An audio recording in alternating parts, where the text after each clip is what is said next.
If you've really been going through it and you want to understand it a little bit more through the lens of astrology, you're going to want to look at Algol. We often hear of malevolent planets, for example, Saturn. Well, Algol is known as the most malevolent of them all if there was a competition going down.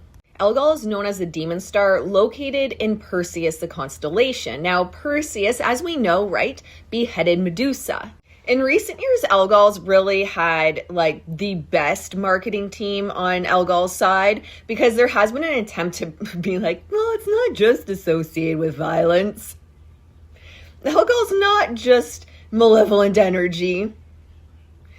However, typically what we're going to see, and I can't say all the words that Algol is associated with because those words will definitely get me banned. However, we're looking at danger zone, like danger zone. This is where you're going to hit difficulties. If you're hitting challenges or difficulties in life, let's look at Algol. Now I'm going to do a full breakdown on just the houses with Algol. If you want to deep dive, book your own astrology session with me. There are spots open now. However, if we're looking at the chart right now, this I feel is true. We have Algol in the third house, which is communication.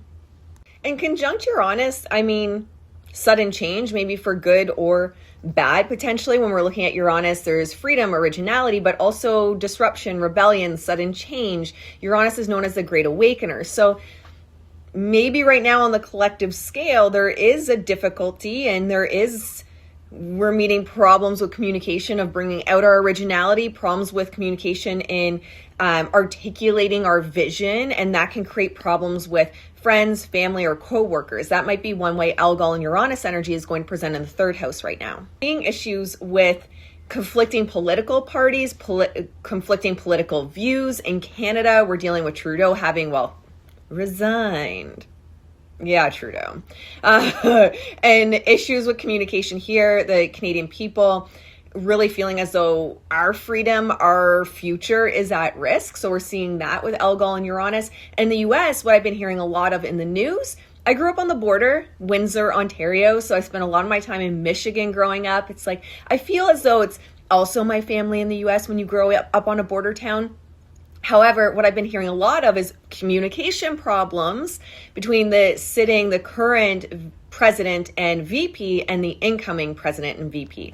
So there seems to be a lot of issues going down in communication there. A lot of challenges. Interesting how it's reflected. So make sure to subscribe to my YouTube channel to get the full breakdown based on how